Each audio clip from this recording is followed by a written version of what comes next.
my wife cheated. Again. And this time, she did it so carelessly that the only person more humiliated than me was her, because I made damn sure of it.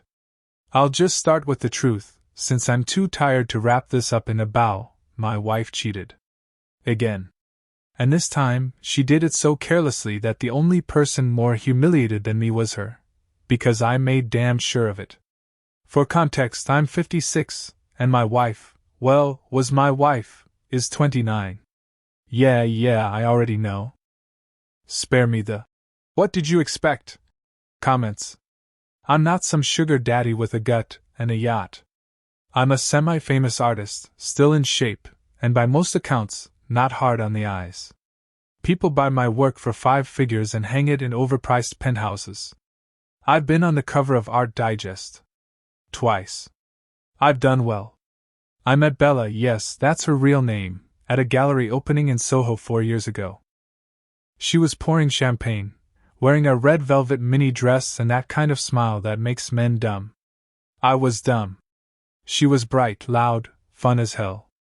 The kind of girl who danced barefoot at parties and quoted Rihanna like scripture. I should have seen it then. But I was lonely. I'd spent too long painting in silence, and here was this burst of chaos offering laughter and legs and a million excuses to stop overthinking. We dated for 6 months before I proposed. My family, my sister Jamie, my mom, even my standoffish brother Greg, they all told me I was going too fast. But Bella had that shine. She made every day feel like a music video. I wanted to believe she saw me, not just my money or the way people treated me at shows. And to be fair, those first 6 months of marriage? Magic. She was affectionate, present, flirty in that playful way that made me feel like the star again. We traveled. We partied. We laughed a lot. But the red flags weren't waving, they were practically on fire. She'd get texts at 2 a.m. and claim it was her. Me in group chat. She'd disappear for spa days that lasted 12 hours. She once accidentally airdropped a semi-nude mirror pic to my assistant during a studio meeting. Said it was an old photo from her drafts. That got sent by mistake. I believed her. Or rather, I wanted to believe her. Because here's the thing they don't tell you. When you've built your life around someone, accepting the truth feels like setting fire to your own house. So you pretend it's not smoke you smell. You keep painting, keep smiling at dinners, keep hoping. Until the smoke turns into a goddamn inferno. So, it finally happened last month. I just finished a piece I was particularly proud of, this raw, oil-heavy self-portrait I'd been working on for weeks. Bella had walked in wearing a silk robe and nothing else, and for a second, it was like the old days. She asked if she could pose next to it for her Instagram. I should have known. She stood there, robe open just enough to show the side of her breast, her hand resting on the frame like she owned it. Click. Click. Click. She said she was posting it to her stories. I didn't think twice. Until 2 nights later. I was on the couch with a glass of whiskey, scrolling through her Instagram stories, something I rarely did, honestly, and realized the photo wasn't there. Not the one she took with the painting, at least. Just a bunch of selfies, brunch shots, and some vague, Monday mood quote. My gut twisted. She'd taken that picture with my work, our home, and it was nowhere online. I know this sounds paranoid, but I checked her phone the next morning while she was in the shower. I know, it's not something I'm proud of. But that little voice in my head wasn't whispering anymore. It was screaming. I opened her Photos app. She hadn't just taken one picture. There were 10. Different angles, mirror shots, close-ups of her ass with the painting blurred behind her. One with her hand on her chest, biting her lip like a damn OnlyFans promo. And they weren't just sitting there for personal use, no. She had a whole thread in her DMs with someone saved under the name Taco Tuesday Taco. Of all things. Real mature. That's where it hit me. This wasn't just flirting. This wasn't innocent. I feel pretty. Content. This was curated, posed, and sent. He replied with fire emojis, gifs, and one photo that made my blood boil, a hotel bed. One I recognized. It was the Soho Grand. I had taken her there 6 months ago for our anniversary. And now she was sending nudes with my art in the background to some Jimbro named Taco Tuesday? I scrolled further. Sexts. Voice notes. Him calling her. His little siren. Her calling him. Daddy. I couldn't keep reading. I felt physically sick. My hands were shaking.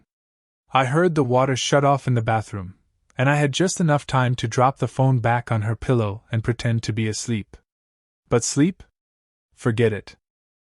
The entire next day I was in a fog, painting nothing, eating nothing, just going through the motions while the image of her standing there, laughing, posing, sending those photos from our bedroom, looped on repeat in my head. I kept asking myself, why? What did I do to deserve this? I wasn't cruel. I wasn't distant. I gave her everything. And she gave herself to a guy named after AF *** King menu item. I didn't confront her right away. I know that's what most people would have done, but I needed time. Time to collect myself. Time to make sure I didn't lose my mind and end up on Dateline. I needed to know how deep the route went. So I played dumb. For 2 days I smiled through my teeth. I watched her scroll on her phone in bed, giggling now and then like she was texting a teenage crush. I watched her fake moans when she kissed me, her eyes always just a little too open. I memorized her lies, one by one. Then I waited for the right moment. That Friday, we were supposed to go to a friend's gallery opening. I told her I'd drive.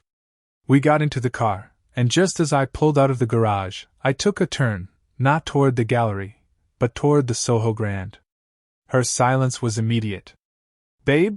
she said. "You missed the turn." "Oh," I said, eyes on the road.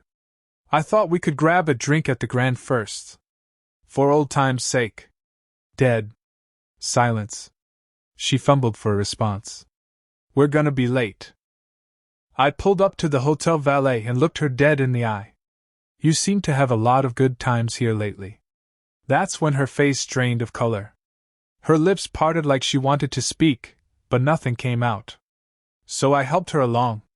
"Daddy? Really? That's the best you could do? At least be original." She tried to deny it at first. "What are you even talking about?" Her voice was all fake confusion and shaky breath. But when I pulled out my phone and showed her the screenshots I had airdropped her myself from hers, photos, messages, voice notes, her tune changed. She went full rage mode. "How dare you go through my phone? That's a complete violation." That was her angle. Not the cheating. Not the hotel. Not the fact that she'd been screwing around behind my back for months. No. Her dignity was wounded because I had the nerve to find out. "Oh, you're upset about privacy now?" I said. "The same woman who sent tit pics with my painting in the background to a dude who calls himself AF *** King Appetizer?" She slapped the dashboard. Literally. Like a toddler denied a cookie. "You were never around," she yelled. "Always painting, always working. I felt like a prop in your goddamn art house. You knew who I was when you married me." I shouted back. "You were pouring champagne for strangers while I was selling canvases for 10 grand. You chased me. You begged me for this life." She folded her arms and looked out the window like I was boring her. Like I was some guy on a podcast ranting about modern women. And then came the line I'll never forget. "You'll never do better than me," she said. "Nobody your age wants a man with emotional baggage and a god complex." That was it. She got out of the car, slammed the door, and disappeared into the hotel, probably to call Taco Tuesday for a pick-me-up. I sat there for a minute, heart pounding, ears ringing, feeling like the dumbest man alive. But I didn't follow her. Because something in me clicked. I wasn't going to beg. I wasn't going to cry. I wasn't going to try and fix what she broke. I was going to burn it all down, and paint the ashes. After she stormed into the hotel, I didn't drive off. I just sat there, staring at the spot where she'd been, trying to figure out what the hell just happened to my life. I was a grown-ass man. 56. World-traveled. Respected in my field. And I'd just been verbally slapped around by someone who still thought saying, slay, was a personality trait. I wanted to scream. Cry. Punch the steering wheel. But I didn't. I just drove home. Quiet. Cold. When I walked into the house, everything felt different. Her makeup bag on the bathroom counter. Her overpriced little sneakers in the hallway. Her favorite mug, the one I bought her from a Paris flea market, half full of green juice and lipstick on the rim. It all felt like someone had broken into my life and replaced the woman I married with a stranger who liked attention more than loyalty. I didn't sleep that night. I laid in bed alone, while she was off God knows where with a dude who probably thinks Coachella is a personality test. I stared at the ceiling for hours, then finally dragged myself into the studio at 4 a.m. And I painted. Not her. Not me. Just pain. It started with violent black smears, deep streaks of red, and these small white strokes, like cracks in glass. I don't even remember finishing the piece. It was like my hands did it on their own.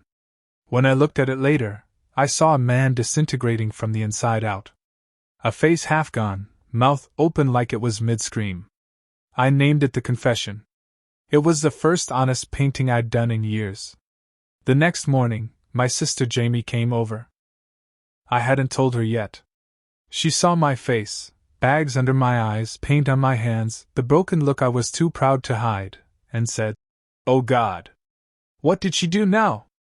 I told her everything. The photos. The texts. The hotel. The confrontation. Jamie sat there in stunned silence, then finally said, "You knew. You just didn't want to believe it." She was right. Of course I knew. Bella was never subtle. I just convinced myself her chaos was part of the charm. I thought if I loved her loud enough, gave her enough, she'd finally settle down and see me as more than a stage prop. Later that day, Bella waltzed back in like nothing happened. She was in gym clothes, hair in a messy bun, iced latte in hand. She had the nerve to look surprised when I didn't speak to her. "Are we doing the silent treatment now?" she asked, smirking. Real mature, babe. I didn't even look at her. I just turned, walked back into the studio, and locked the door. That was when the plan started forming. Not just to leave her, but to ruin the story she built. To show everyone who she really was, without ever saying a word. Because sometimes, revenge doesn't come in fists or fire. Sometimes, it comes in brushstrokes. So here's what you have to understand about the art world: scandal sells. The messier, the better. People pretend to love highbrow meaning and subtle symbolism, but what really gets them through the gallery doors is blood on the canvas, especially if it's real. That's when it hit me. Bella had always loved attention. She lived for the likes, the followers, the influencers who pretended to be her friends so they could get on the guest list to my shows. But she never cared about my work. Not really. She liked the lifestyle, the fame, but the art? It bored her. It didn't sparkle like her filtered selfies. So I gave her something she couldn't ignore. I started painting her. Not flattering portraits, exposés. In every one I hid clues. One canvas had a woman's face composed of dozens of phone screens, each showing a different message bubble. "You up? When's he out? Send another." Another painting showed a figure standing in front of a mirror, except the reflection wasn't her face, it was a fox's. Hands holding a phone behind her back. My favorite was Siren of Soho. It was Bella, almost nude, perched on a hotel bed. You'd recognize the headboard if you knew the place. She had a phone in one hand, her wedding ring slipping off the other. The expression? That same smug little smirk she gave me the day she lied to my face. I didn't name her. Didn't have to. Her body, her mannerisms, her pose, anyone who followed her Instagram knew who it was. When I told my gallery I had a new collection, raw, personal, a complete departure, they lost their minds.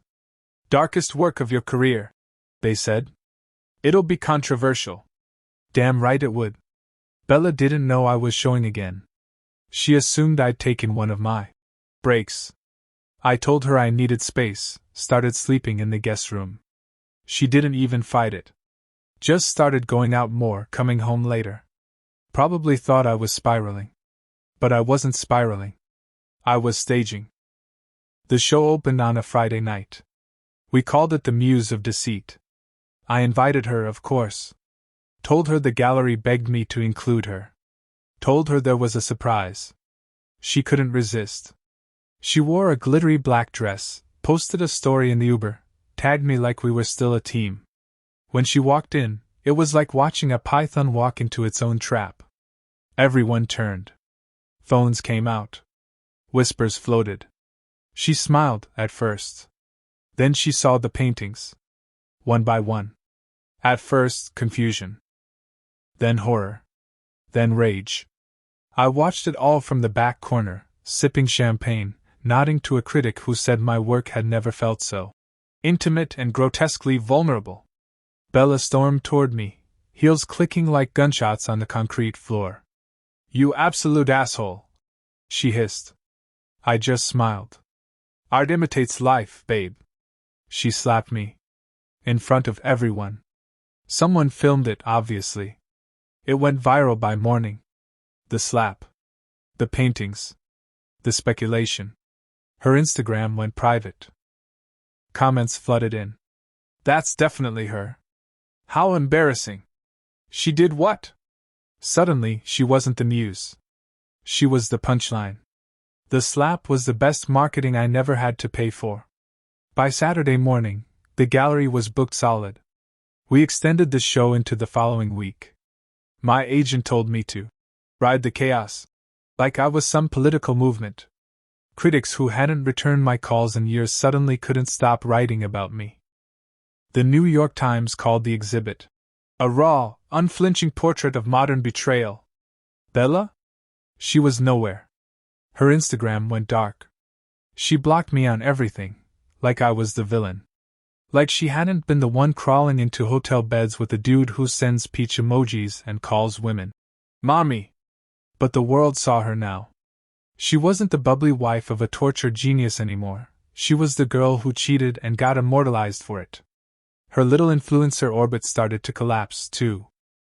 A few of her brand deals quietly dropped her. Someone leaked screenshots of her talking trash about her sponsors, after cashing their checks. Her old friends? Suddenly very quiet. No one wants to be the supporting character in someone else's downfall. My sister Jamie called it the Bellageddon. I wasn't done yet. See, while she was spiraling, I was steady. I gave no interviews. No dramatic posts. I let the art speak. Because that's the kind of revenge you can't scream your way out of. It's not a Twitter fight. It's permanent. It's framed and hanging in Manhattan and Palm Springs and King Dubai. And then came the best twist of all. Her mom called me. Yep. Linda. Sweet, bougie, wine at noon Linda. She wanted to talk. Said she didn't know what to believe anymore. That Bella had always been passionate, but lost. She asked me if I thought there was any chance of working things out. I laughed. Linda, I said, your daughter made me a cuckold in my own gallery. She slept with a guy who uses Snapchat filters and got exposed at her own husband's art show. She sighed. You always had such a way with words. Funny, I said. That's exactly what got me into this mess. Bella tried to message me one last time. A long, rambling email at 2:13 a.m. Subject line: if you ever loved me. I didn't read it. Just archived it. Because by then, I was already talking to someone else. Not romantically. A journalist. Smart. Kind. Sharp as hell.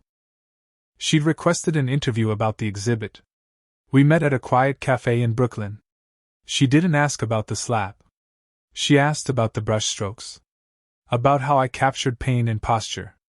About why the ring was slipping off Bella's hand in Siren of Soho. She didn't want gossip. She wanted truth. And for the first time in a long time, I felt like a man again. Not a fool. Not a victim. Just a man who survived a liar. Filing for divorce felt like walking into a church and setting it on fire with my own hands. Not because I regretted it. Not even close. But because no matter how betrayed I felt, I had still once loved her in a way that changed my life. Bella had taken up space in my work, my home, my mind. Erasing her legally didn't erase her impact. Still, I signed. My lawyer, Jeff, middle-aged, balding, shark-like demeanor, smiled when I handed him the signed docs. "I've seen hundreds of these," he said. "Yours? This one's going down in cocktail party stories." Bella didn't contest anything. Probably knew she didn't have a leg to stand on. We'd signed a prenup, back when she was all, "I'm with you for love, not money." Funny how that worked out. She kept a few personal items, clothes, some jewelry, her overpriced skincare fridge. Left everything else. Didn't even take the dog painting I'd made of her chihuahua, Pancake, back when I was still trying to impress her family. I found it in the hallway, face down. That hit harder than I expected. The house got quiet after she left. No music blaring from the bathroom. No endless voice memos to her friends. Just the sound of my own breath echoing through the studio. I couldn't decide if it felt peaceful or post-apocalyptic. And then, something strange happened. I started painting other things. Not her. Not betrayal. Just life. Light through trees. A kid on a swing. A woman walking her dog at sunrise. Small, honest moments that had nothing to do with deception or shame. I wasn't healed, not by a long shot. But I was breathing again. And the journalist? Her name's Mallory. We kept talking. Emails turned into late-night texts. Not flirty, not yet. Just two people who understood that pain doesn't vanish, it just softens. She said something one night I'll never forget. "You didn't deserve it, but maybe you needed it." At first, I was pissed. But then I realized she was right. If Bella hadn't destroyed the illusion, I might have stayed in it forever. I might have kept lying to myself, painting safe, selling safe, living safe. Now, I had something real. One morning, I caught myself staring out the studio window, coffee in hand, music playing low in the background. I saw a couple walk by, laughing, bumping shoulders like teenagers. I didn't envy them. I didn't ache. I just nodded to myself and thought, yeah, good for them. Just when I thought the circus had packed up and left town, guess who slides into my DMs? Taco. Tuesday. No, I'm not kidding. The dude actually reached out to me. I was sitting in my studio one night, answering emails, when I saw the notification pop up. A DM on Instagram from an account with his shirtless profile pic, flexing in a mirror. Handle? @Taco Tuesday Fit. Because of course it is. The message? "Yo man, I didn't know she was still married when we started. No hard feelings?" I stared at the screen for a good 5 minutes, trying to decide if I was being punked. Then I opened the rest of the message. She said y'all were done emotionally. Said you were more into your paintings than her. I know that's not my place, but I just wanted to clear the air, bro. She's been going through it, and I think she regrets what happened. Just saying. You seem like a real one.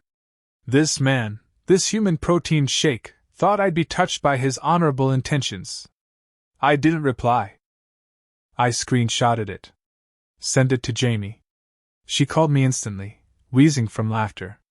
"Please tell me you're going to frame it and hang it in the bathroom," she said. I didn't frame it. But I did show it to Mallory, who just raised an eyebrow and said, "Takes a special kind of idiot to cheat with someone and still think they're the victim." The funny thing is, his message did give me something, clarity.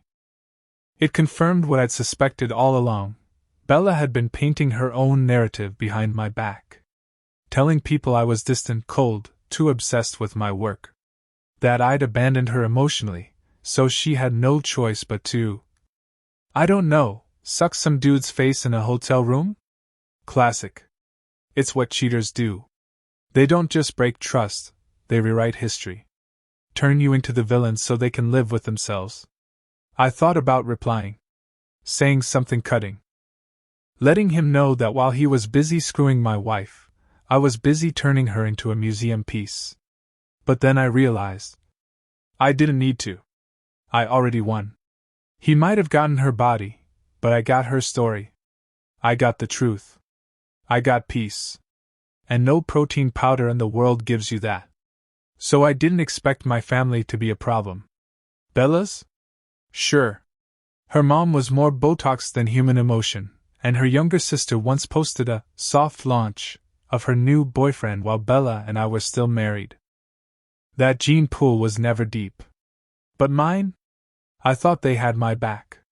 Turns out, betrayal makes people real uncomfortable, even the ones who love you. My mom, bless her, didn't say much. Just brought over too many casseroles and patted my shoulder like I'd been hit by a bus. Some women are just not raised right, she whispered one night while handing me a crock-pot full of lasagna. That's mom code for. I want to say something savage, but Jesus is watching. My brother Greg? He went full robot. Well, at least you got some good material out of it, he said while watching the Knicks game, sipping a beer like I'd just stubbed my toe instead of watching my marriage disintegrate in public. But my dad, that one hurt. He called me a week after the exhibit blew up and said, "You really had to air it all out like that. That was private, son. You don't hang your dirty laundry in a gallery." I was stunned. She cheated, I said. She humiliated me. He sighed like I was missing the point. I'm just saying, you're not exactly innocent either. You married a party girl half your age. What did you expect? There it was. The slap without the hand. That conversation stuck in my chest for days. I replayed it while lying in bed, while painting, while reheating that damn lasagna. Like I deserved this. Like I was the fool for wanting love from someone who sparkled too bright. But then Jamie showed up. My sister. The only one who never wavered. She came over with wine, dropped her heels by the door like always, and said, "I saw Dad's comment on your post. What AF *** king relic." We sat outside under the studio lights, drinking Pinot and listening to Frank Ocean on low volume. "You know what no one wants to say," she said. "That you were good to her. You spoiled her. You gave her room to grow. And she burned it down because she liked the sound of her own fire." And right then, something in me snapped back into place. I wasn't perfect. But I was good. Better than she deserved. And the people who saw that? They were still here. Jamie. My mom. Mallory. A few friends who'd stuck around after the exhibit, not because I was famous, but because they knew me. The betrayal still stung. But the loneliness? That part was fading. It started with an email from a name I hadn't seen in over a decade, Madeline Stratton. Maddie was one of my earliest collectors, back when I was broke, bitter, and painting in a one-bedroom walk-up with leaky pipes and dreams too big for the ceiling. She bought one of my first big canvases, Ghost of the Living Room, for $2,000 and a bottle of Merlot. She always said she saw something in me, even before I knew what the hell I was doing. The email's subject line was simple. "I think it's time." Inside she wrote, "Your exhibit made me cry. I still have Ghost. It's never left my wall. And I want to talk to you about bringing it home. I mean really home." Turns out, Maddie had become very successful. She now ran a private gallery/creative retreat in Santa Fe. Think artist residency meets rich people therapy. She offered me a one-man show there, no strings, all expenses paid, a full month to just create. I reread the message 3 times. The timing couldn't have been more surreal. Bella was gone. The divorce was almost finalized. My name was buzzing again. And now, this quiet angel from the past wanted to fly me out west to start fresh. I almost said no. Not because I didn't want it, but because something inside me was still tangled. There was a voice in my head, Bella-shaped, whispering, "You're not as good as they think. You're just dramatic with good lighting." But that's the thing about pain, it either paralyzes you, or it pushes you. And I was done being stuck. So I emailed Maddie back. "I'm in. But I'm not bringing any ghosts. Only truth." She replied an hour later with the flight details. Before I left, I went into the studio one last time and pulled out a canvas I hadn't touched in years. It was a soft portrait of Bella, back when she was still sweet, when we were still in Paris, eating baguettes on park benches, laughing at pigeons. I stared at it for a long time. Then I painted over it. Not in anger, just closure. Her face faded under layers of blue and gold. The curve softened. The smirk disappeared. And in its place, something new emerged, me. Still standing. Still painting. Still here. Santa Fe looked like another planet compared to New York. Wide skies that didn't end. Mountains that didn't try to impress, they just were. The kind of quiet that makes you notice your heartbeat. And for the first time in I don't even know how long, I felt small, in the good way. Like the universe wasn't mocking me anymore. It was inviting me to breathe. Maddie greeted me with a hug that smelled like sandalwood and old paint. She hadn't aged a day, still had those wild curls and that "I see through your bullshit" look in her eyes. She gave me a tour of the studio loft she'd prepared, sunlight pouring through skylights, fresh brushes, blank canvases, a stocked fridge. It felt more like a temple than a workspace. "You're not here to be brilliant," she said. "You're here to be honest." That line hit harder than it should have. The first few days were weirdly hard. I'd wake up early, drink coffee on the porch, stare at my blank canvas like it owed me money. I'd start a stroke and stop. Start again, stop.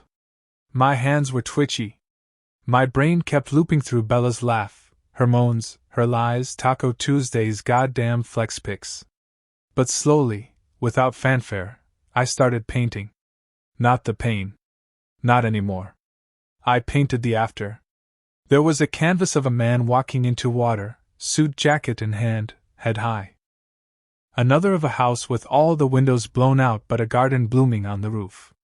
And one I didn't mean to paint but did anyway, a faceless woman letting go of a red balloon shaped like a heart, her hand open, not clenched. Every brushstroke felt like therapy no one could interrupt. Maddie came in one evening with a bottle of wine and 2 glasses. She sat cross-legged on the floor and looked at my latest piece, one of my favorites, titled, "Still I Remain." "I remember when you used to hide behind symbolism," she said. "Now you don't even flinch." "Yeah," I said. "Turns out heartbreak makes you bolder." "Or freer," she said. And she was right. I wasn't trying to prove anything anymore. Not to Bella. Not to my dad. Not even to myself. I was just painting because I had to. Because it was the only thing that ever really stayed when everyone else walked away. It came on a Tuesday. Fitting right? I was cleaning my brushes after finishing a piece I titled, "The Absence is the Answer," when my phone buzzed. An unknown number. At first, I ignored it. But something told me to check the voicemail. It was her. Bella. Her voice was low, raspy. Either she'd been crying or chain smoking. Maybe both. "Hey. I don't know if you'll listen to this, but I just wanted to say I'm sorry. For everything. I've lost a lot lately. Friends, work, me. And I know you don't owe me anything, but if there's any part of you that ever loved me, just don't hate me forever." She paused. "I still see your paintings online. Everyone's talking about them. About you. You're becoming a legend, and I'm just whatever's left. I never meant to destroy you." Another pause. "But you made something beautiful out of what I did. I guess I always knew you could." Click. No tears. No anger. Just stillness. I didn't call her back. I didn't text. Instead, I opened a new canvas. And for the first time, I painted her without judgment. No smirk. No nudity. Just a girl sitting by a window, staring out at something just out of reach. She didn't look evil. She looked small. Not because I wanted revenge anymore, but because that's who she'd been all along. Just a person. Flawed. Selfish. Lost. And me? I wasn't lost anymore. Later that night, I drafted one last email. Short. Final. Bella, I don't hate you. But I don't miss you either. Take care. J. I never sent it. Didn't need to. Because the real goodbye wasn't in the words. It was in the silence that followed. Her name was Mallory. You remember, journalist smart as hell, asked the right questions when everyone else just wanted the tea. We kept talking. At first, it was casual. Texts about art, random memes, the occasional voice note when one of us had too much wine. But then it shifted. Naturally. No performance, no chase. Just ease. She flew out to Santa Fe under the guise of research for a feature on artistic grief. Total excuse. We both knew it. I picked her up from the airport. No makeup, hoodie, hair in a messy bun that somehow made her look like the inside of a Fleetwood Mac song. She gave me this crooked little smile like we were already mid-conversation. We didn't sleep together that night. We walked instead. Through the desert. Under stars that didn't care who I used to be. She told me about her last heartbreak, a fiancé who ghosted her 2 months before the wedding. I told her about Bella, how I once mistook chaos for chemistry. How I thought being chosen was the same as being loved. We sat on a rock and passed a bottle of red wine between us like teenagers, laughing at our own wreckage. It didn't feel like flirting. It felt like understanding. The next night she kissed me. It was slow. No desperation. Just confirmation. Like we were saying, I see you. You can rest now. We didn't make promises. There were no declarations. Just a mutual knowing, we weren't broken, we were just people who'd survived being misused. And for once, I didn't feel like a lesson someone had to learn. I felt like a person someone chose on purpose. When she left 2 days later, I didn't feel panic. I felt peace. Because it wasn't about being rescued. It was about being seen. And Mallory? She saw every crack in me and didn't flinch. The show was called Aftermath. It opened 3 months after I got back from Santa Fe. My final exhibit of the year, maybe of the decade, who knows? It wasn't about Bella anymore. It wasn't even about revenge. It was about what happens after the wreckage. Who we become when the dust settles and no one's watching. I didn't tell anyone what the pieces meant. No captions, no blurbs, no pretentious artist statements. I let the silence speak. One piece was a silhouette walking out of a burning house, barefoot, not running, choosing. Another was a painting of a bed split clean down the middle, one side rumpled and alive, the other untouched and cold. There was one more of a fox curled up in a trap it had set for itself. The centerpiece? A canvas called Unfollowed. It was subtle. A woman's hand holding a phone with the screen cracked, her own reflection visible in the shattered glass, looking surprised. Around the edges, whispers of old messages, vanishing like smoke. People stood in front of that one for a long time.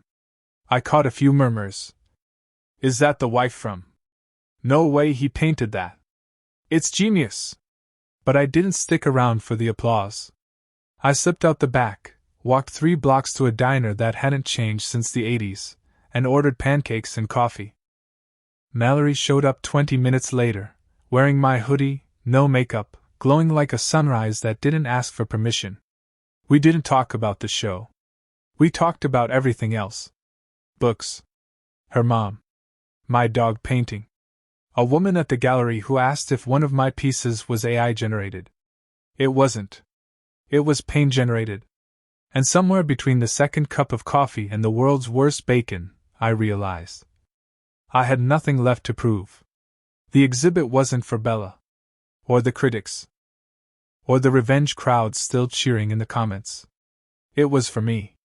The boy who wanted to be loved. The man who was afraid to lose. The artist who finally understood survival is a masterpiece. It's been a year. The exhibit's long closed. The headlines faded. Bella? Still around somewhere, I assume. I haven't checked her socials in months. Last I heard, Taco Tuesday posted a soul cleanse reel from Bali and then tried to launch a podcast about mindful masculinity. God bless. The house is mine again. Quiet, peaceful, filled with me. No more staged stories. No more ice matcha half drank on the counter while I pretend not to wonder where she slept last night. Just books. Music. Paint under my fingernails. And sunlight where it used to be shadows. Mallory visits often. Sometimes we talk about what happened. More often we don't. We make breakfast. Walk barefoot through the studio. Listen to old records. We exist beside each other, not wrapped up in a performance.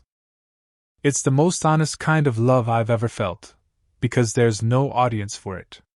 No applause. Just presence. And now, the advice I'd give you, if you're reading this because someone lied to you too. 1. Don't fight to keep someone who isn't fighting for you. Love without respect is just manipulation in a prettier font. 2. If they make you feel like asking for honesty is too much, they were never enough. 3. Revenge is temporary. Truth is forever. Tell your story how you need to. Don't be afraid to make it beautiful, even if it came from something ugly. 4. You are not broken because someone couldn't love you right. That's their flaw, not your reflection.